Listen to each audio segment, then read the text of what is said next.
Also press this bell icon.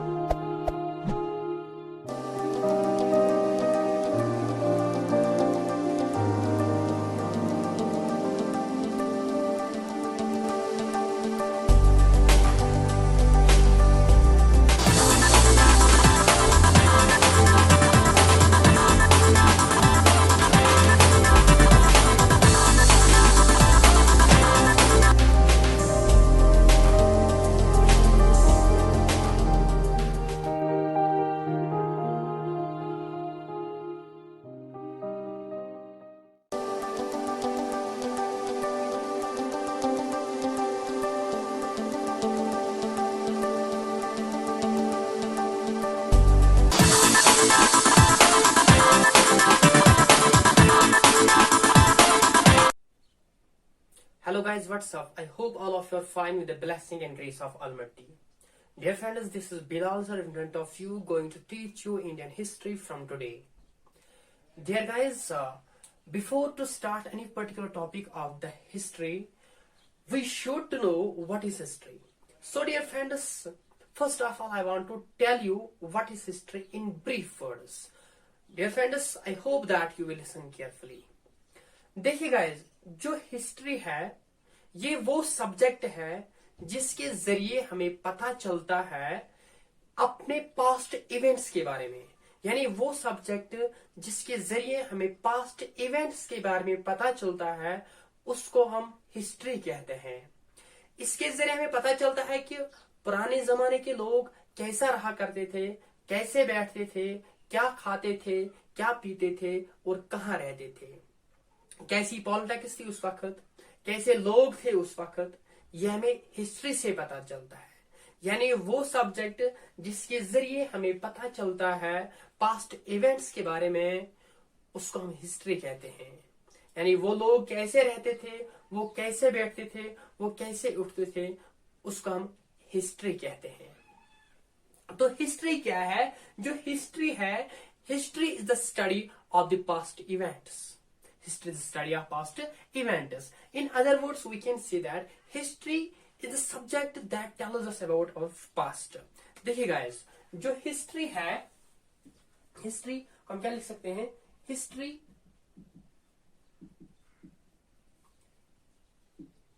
is the study. History is the study of past events. History is the study of the past events. जो subject हमें past के बारे में पता देता है या जिसके जरिए हमें पास्ट के बारे में पता चलता है उसको हम हिस्ट्री कहते हैं। तो हिस्ट्री में हम क्या पढ़ते हैं? हिस्ट्री में हम यही पढ़ते हैं कि पास्ट के लोग कैसे रहा करते थे, वो क्या खाते थे, कहाँ वो रहते थे, तो इसी को हम हिस्ट्री कहते हैं। देखिए, दूसरे अल्फाज में यह भी कह सकते हैं history is the subject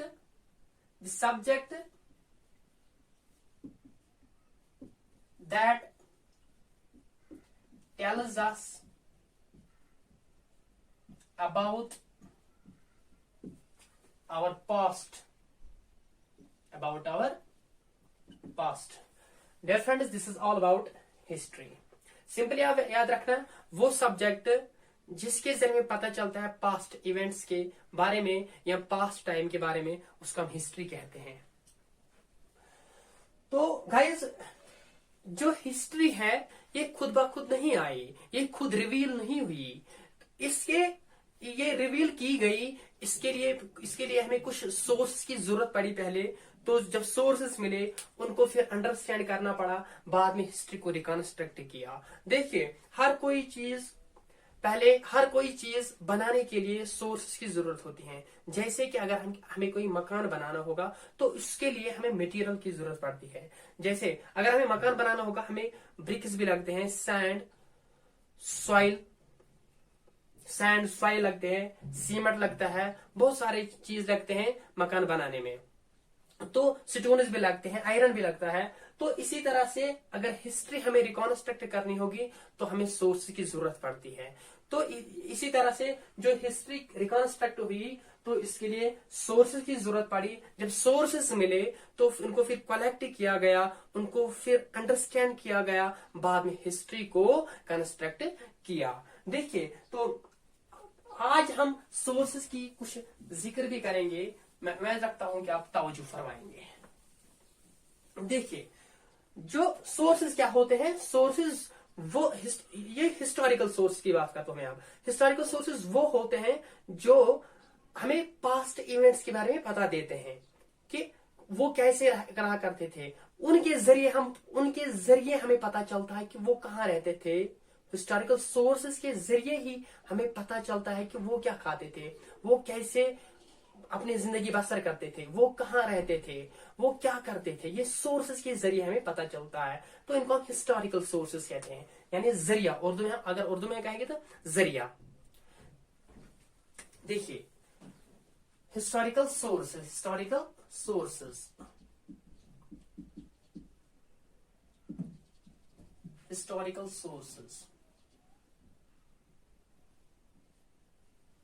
historical sources, ये क्या होता है? सोर्सेज, ये वो सोर्सेज होते हैं, sources that provide or give us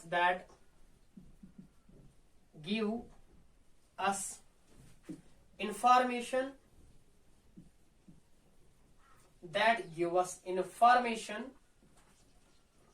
किसके बारे में? about events of past, about the events of past। उसको हम क्या कहते हैं? देखिए, historical sources that give us information about the events of past, उनको हम हिस्टोरिकल सोर्सेज कहते हैं। देखिए, जो हिस्टोरिकल सोर्सेज है इसको डिवाइड किया गया है दो टाइप्स में, दो कैटेगरीज में।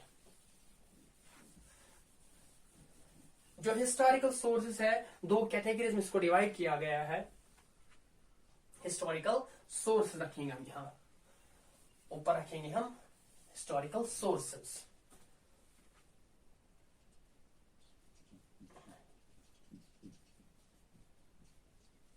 Historical sources, historical sources. देखिए, जो हिस्टोरिकल सोर्स है दो टाइप्स निकले इसको। एक है लिटरेरी सोर्सेज, लिटरेरी ये हम रिटन कह सकते हैं,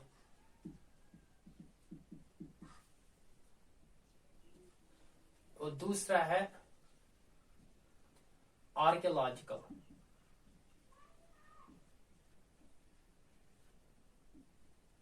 archaeological sources.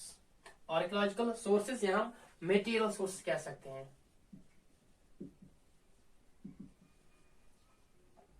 Archaeological sources, material sources. देखिए, ये लिटरेरी सोर्सेज क्या होते हैं? लिटरेरी सोर्सेज सिंपली ये रिटन होते हैं, ये रिटन सोर्सेज होते हैं।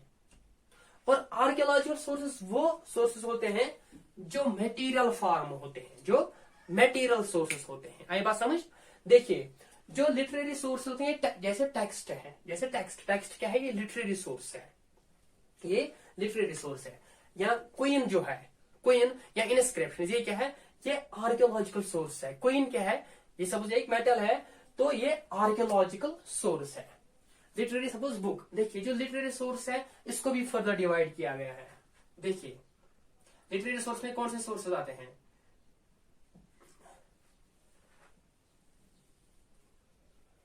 देखिए, लिटरेरी सोर्सेज इसको डिवाइड किया गया है।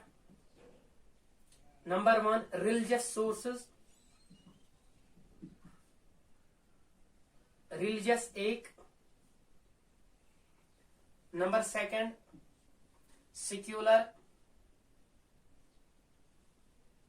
secular sources number 2। number 3 scientific,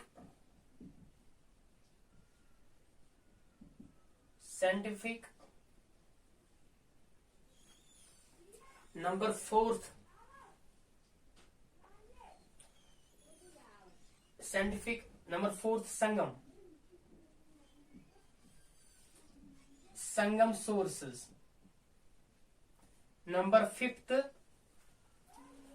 fifth foreign travellers या फॉरेन अकाउंट्स कह सकते हैं हम।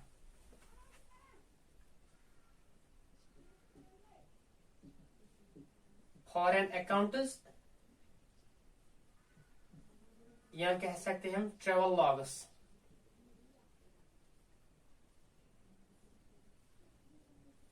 Foreign travel logs. देखिए लिटरेरी सोर्सेज इनमें डिवाइड किया गया, ये है लिटरेरी सोर्सेज। बाद में इनको भी डिवाइड किया गया है जो रिलीजियस लिटरेचर सोर्स है, जो रिलीजियस लिटरेरी सोर्स है इसमें क्या कहता है। नंबर 1 वैदिक literary source, number 2 Buddhist literary source, Buddhist, number 3 Jain literary source.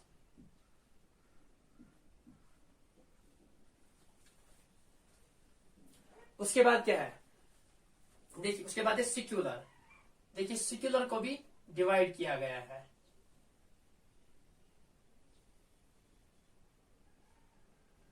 देखिए सिक्युलर को डिवाइड किया गया है। Number 1 हिस्टोरीज,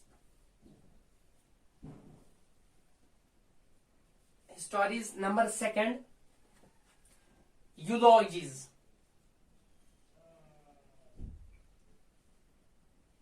यूलॉजीज, number 2, number 3 literature, number 3 literature,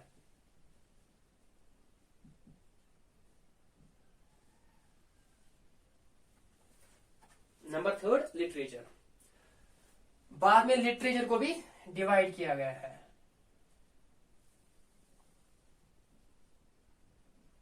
literature number 1 epics,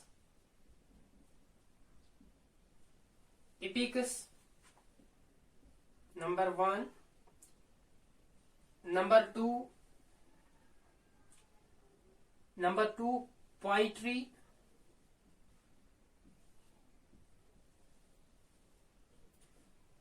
number 3 plays या ड्रामास कह सकते हैं आप, दोनों सेम है। प्लेज या ड्रामास कह सकते हैं। Number 3, number 4 plays and dramas,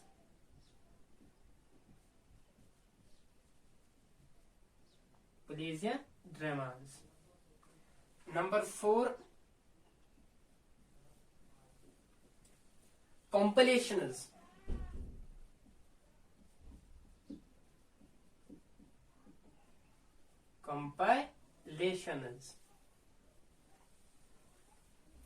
ये है डिवीजन ऑफ लिटरेरी सोर्सेस।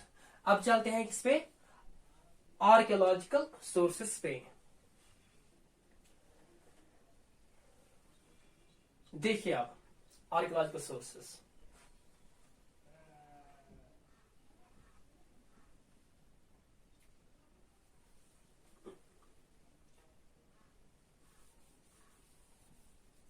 देखिए आप आर्कियोलॉजिकल सोर्सेस, यहां से मैं आर्कियोलॉजिकल सोर्स लिखूंगा इसलिए मैंने इरेज किया इसको।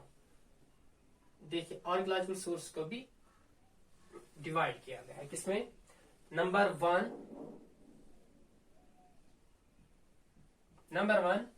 Inscriptions,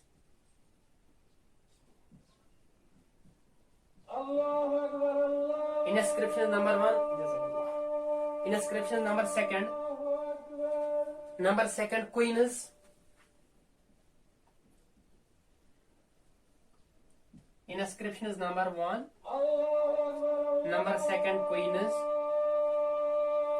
number 3 ancient monuments, ancient monuments,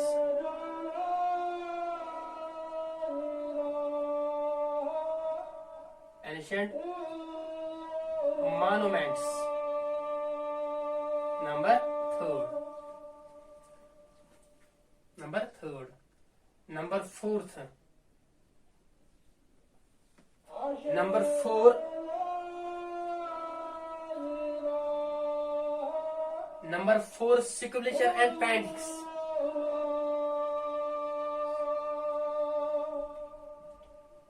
Sculpture and paintings. ये 4th नंबर है. Number 5th, archaeological remains. Number 5th, archaeological remains.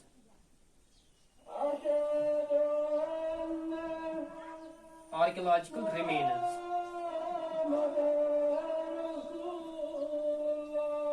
Archaeological remains. देखिए इसमें इंस्क्रिप्शंस को डिवाइड किया गया है. इंस्क्रिप्शंस को दो में डिवाइड किया गया है. इंस्क्रिप्शन में नंबर 1 क्या आता है? इंस्क्रिप्शन में नंबर 1 आता है एपिग्राफ्स.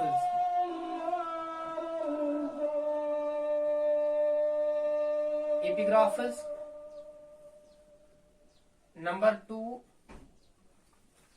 Number 2 copper plates. Copper plates. Copper plates. तो यहां से एंशिएंट मॉन्यूमेंट्स को भी डिवाइड किया गया है. इसमें रखा गया है secular monuments. Number 1. Number 2, religious monuments.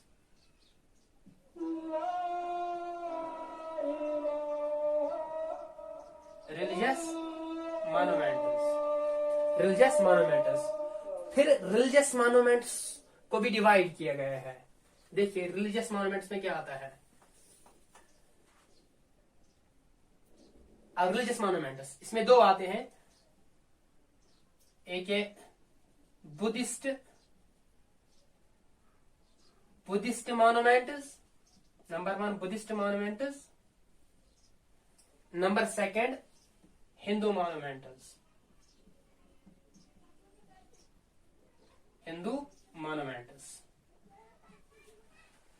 आप स्क्रीनशॉट ले सकते हो. इसको मैं साइड में जाऊंगा. देखिए मैं आप फास्ट बोलूंगा आपको. देखिए हिस्टोरिकल सोर्सेस क्या होते हैं? वो सोर्सेस जो हमें इवेंट्स ऑफ पास्ट के बारे में इंफॉर्मेशन देते हैं, उसको कहते हैं हिस्टोरिकल सोर्सेस.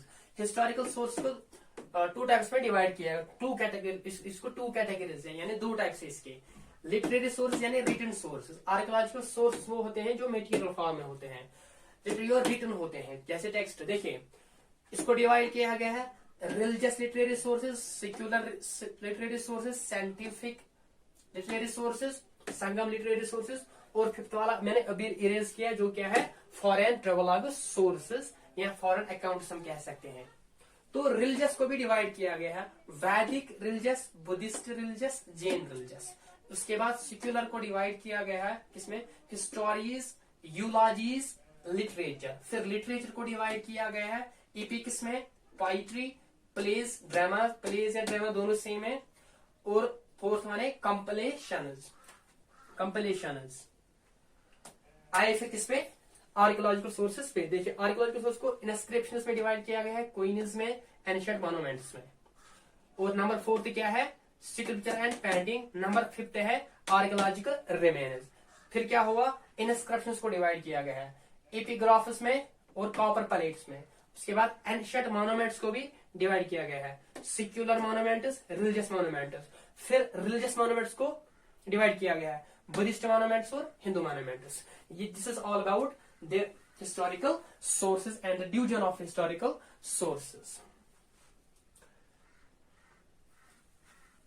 देखिए इसमें क्या है? ये फॉरेन, अभी आपने पढ़ा क्या? जो 5th वाला है ना, जो 5th वाला लिटरेरी सोर्स वो क्या है? Foreign travel logs. तो इसमें इंडियन जो रिलीजियस है ना, ये हमें इंडियन सोर्स है. क्या है? ये इंडियन सोर्स है. फिर करेंगे हम जो वो है ना, जो फॉरेन ट्रेवलॉग्स है, उसमें भी जो फॉरेनर्स थे, मतलब जो फॉरेन से आए लेकिन इंडियन हिस्ट्री के मुतालिक लिखा। चाइनीज से आए, अरब से आए, तैबिस से आए, ग्रीक से आए, यही ये करेंगे बाद में डिस्कस। तो अब मैं रखता हूं कि आपको ये समझ आया होगा। अब मैं दूसरा कंसेप्ट आपको बोलने वाला हूं, आप तवज्जो रखना।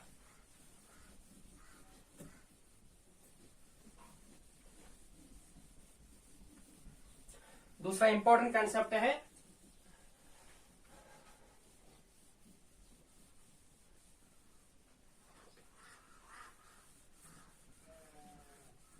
देखिए, आज हमने डिस्कस क्या किया, एक हमें मीनिंग समझ आए, मीनिंग ऑफ हिस्ट्री, दूसरा हिस्टोरिकल सोर्सेस। तो नंबर 3 पॉइंट इज वो क्या है, वो है एडी क्या होता है और बीसी क्या होता है। एडी बीसी, सीई और बीसीई और बीसीई, ये 4 टर्म्स।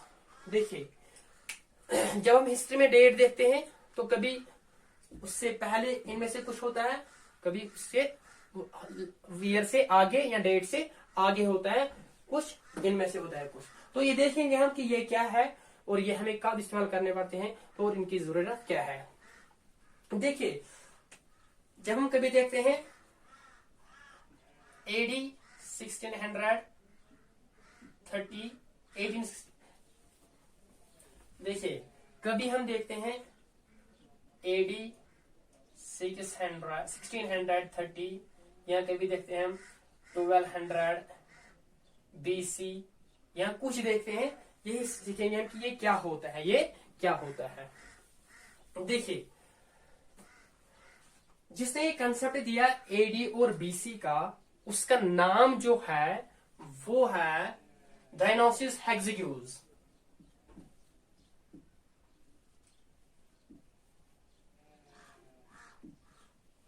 डायनोसिस हेक्सिग्यूज।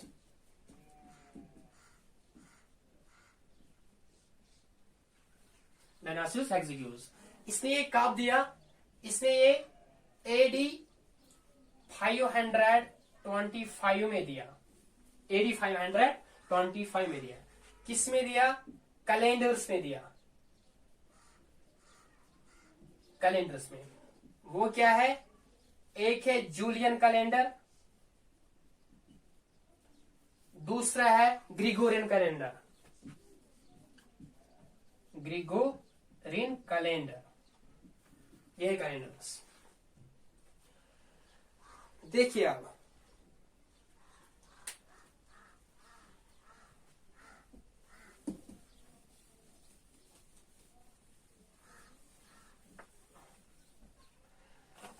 देखिए, जो एडी है, सबसे पहले हम फर्स्ट फॉर्म देखें इसकी। जो एडी है, जो इसकी फर्स्ट फॉर्म है, जो इसकी फुल फॉर्म है, वो है एनो डोमिनी।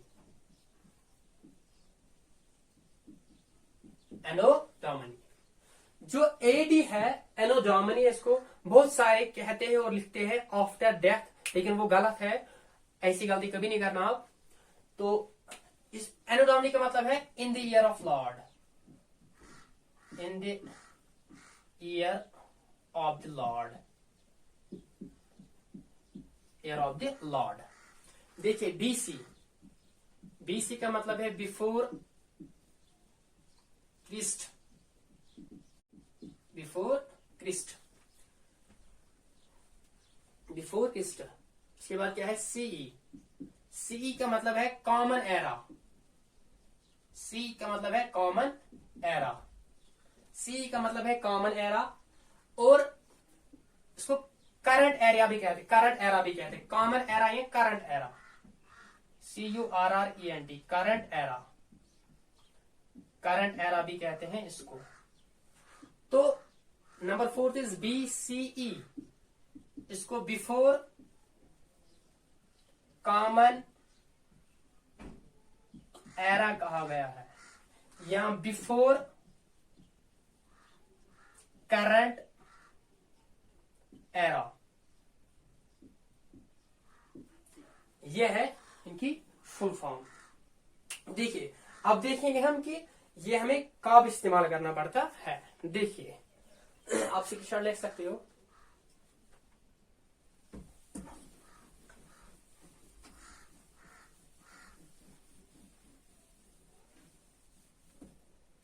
मैं आपको ये नंबर लाइन के जरिए समझाऊंगा।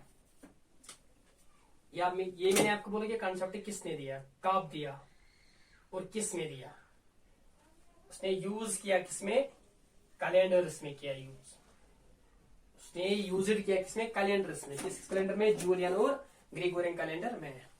देखिए सपोज मैंने ये नंबर लाइन एक यहां ड्रा की।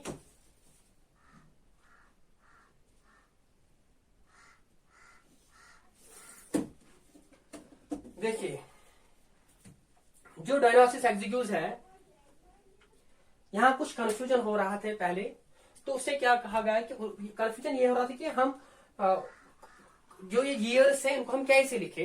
तो उसने क्या किया, उसने बोला कि उसने यह जो सेंटर रखा, उसने बोला जो जीसस क्राइस्ट है उसको हम कंसिडर करेंगे, जो उसकी बर्थ है वो है 0, वो है सपोज यहाँ पे 0 पे रखा उसकी बर्थ। बोला कि जो जीसस क्राइस्ट है, जो उसकी बर्थ से पहले, जो जीसस क्राइस्ट बर्थ से पहले जो टाइम है उसको हम रखेंगे BC।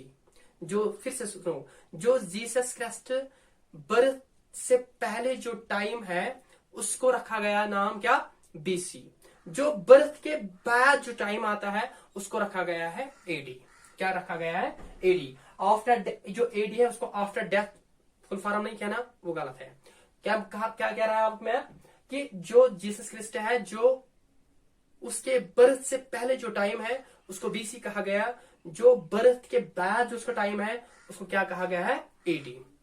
देखिए उसने बोला सपोज ये नंबर लाइन है, हम 0 से रिप्रेजेंट करते हैं सेंटर पे ये, तो जीसस क्राइस्ट को रखो सपोज यहां, ठीक। उसने बोला कि जो बर्थ से पहले, बिफोर बर्थ वो लेते हैं यहां से। सपोज बिफोर बर्थ को कहते हैं क्या, BC, और आफ्टर बर्थ जो है वो है AD। वो क्या है, AD। देखिए सपोज अगर हम बिफोर बर्थ जाएंगे तो हम क्या लिखेंगे, हम लिखते हैं ऐसे सपोज 100,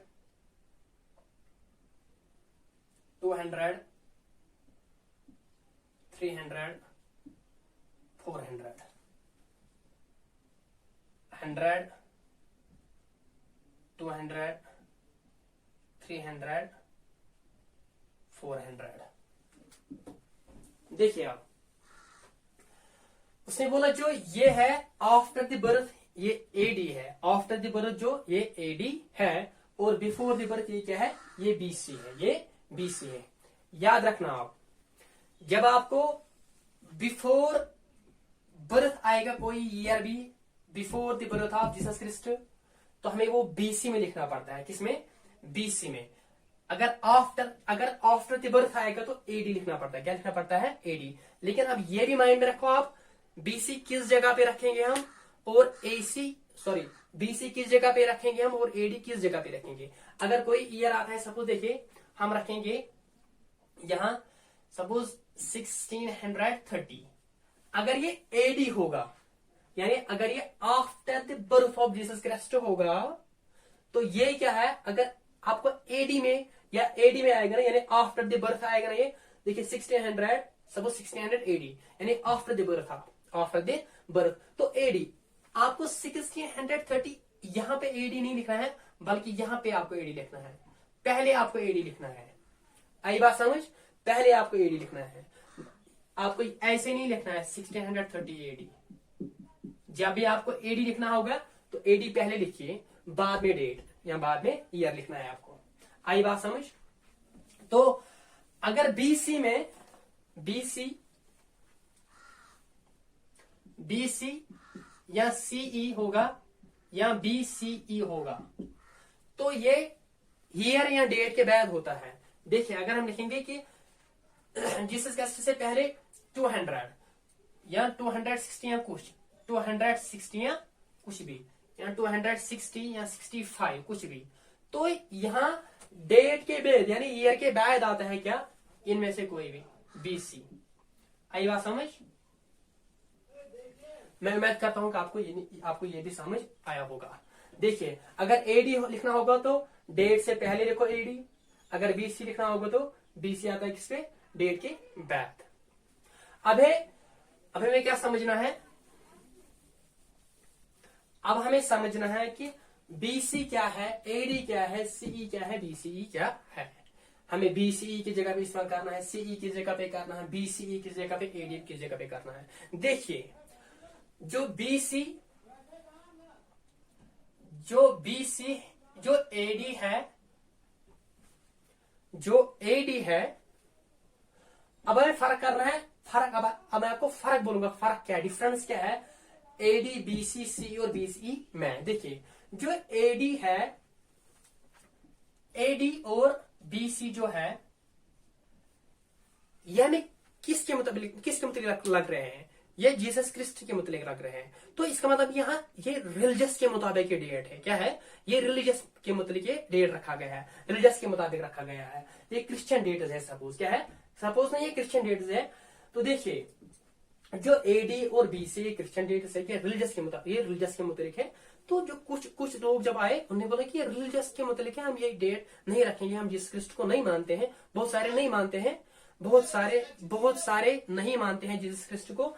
तो उन्होंने क्या बोला, हम ये जो डेट्स है ये जीसस क्रिस्ट के मुताबिक है, हम ये नहीं मानेंगे। तो उन्होंने क्या बोला, जो एडी है, हम एडी के बदले क्या रखेंगे? सीई रखेंगे। क्या रखेंगे? सीई।